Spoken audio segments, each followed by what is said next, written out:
Clip number 640۔ اس clip میں آپ قرآن پاک کی سورہ حجر کی آیت نمبر 34 سے 40 تک کی تلاوت، ترجمہ اور تفسیر قرآن صراط الجنان سماعت فرمائیں گے۔ بسم اللہ الرحمن الرحیم۔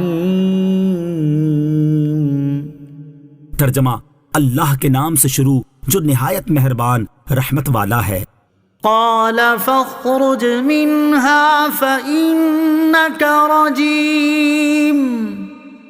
وإن عليك اللعنة إلى يوم الدين قال رب فأنظرني إلى يوم يبعثون قال فإنك من المنظرين إلى يوم الوقت المعلوم۔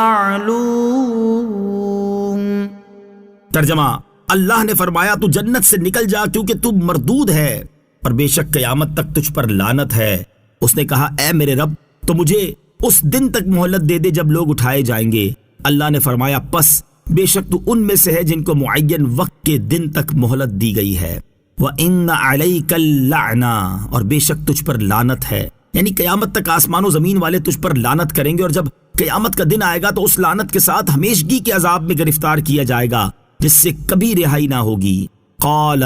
اس نے کہا، اپنے مردود اور لعنتی ہونے کے بارے میں سن کر شیطان نے کہا اے میرے رب مجھے قیامت کے دن تک مہلت دے دے۔ قیامت کے دن تک مہلت مانگنے سے شیطان کا مطلب یہ تھا کہ وہ کبھی نہ مرے، کیونکہ قیامت کے بعد کوئی نہ مرے گا، اور قیامت تک کی اس نے مہلت مانگ ہی لی، لیکن اس کی اس دعا کو اللہ تعالیٰ نے اس طرح قبول کیا کہ اس سے فرمایا بے شک تو ان میں سے ہے جن کو اس معین وقت کے دن تک مہلت دی گئی ہے جس میں تمام مخلوق مر جائے گی، اور وہ وقت پہلا نفخہ ہے۔ تو شیطان کے مردہ رہنے کی مدت پہلے نفخے سے دوسرے نفخہ تک 40 برس ہے، اور اس کو اس قدر مہلت دینا اس کے اکرام کے لیے نہیں بلکہ اس کی بلا، شقاوت اور عذاب کی زیادتی کے لیے ہے۔ قال رب بما أغويتني لأزينن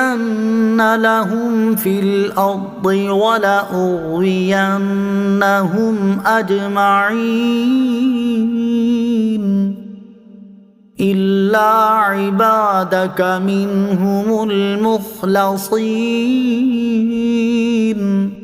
ترجمہ، اس نے کہا اے رب میرے مجھے اس بات کی قسم کہ تو نے مجھے گمراہ کیا، میں ضرور زمین میں لوگوں کے لیے نافرمانی خوشنما بنا دوں گا، اور میں ضرور ان سب کو گمراہ کر دوں گا سوائے ان کے جو ان میں سے تیرے چنے ہوئے بندے ہیں۔ قال، ابلیس نے کہا، جب ابلیس کو معلوم ہوا کہ وہ کفر کی حالت میں مرے گا اور اس کی کبھی بخشش نہ ہوگی تو اس نے مخلوق کو کفر میں مبتلا کر کے گمراہ کر دینے کی حرص کی اور کہا اے میرے رب مجھے اس بات کی قسم کہ تو نے مجھے گمراہ کیا، میں ضرور زمین میں حضرت آدم علیہ السلام کی اولاد کے لیے دنیا کی محبت اور تیری نافرمانی کو خوشنما بنا دوں گا، اور میں ضرور ان سب کے دلوں میں وسوسہ ڈال کر گمراہ کر دوں گا، البتہ تیرے برگزیدہ بندوں پر میرا وسوسہ اور مکر نہ چلے گا۔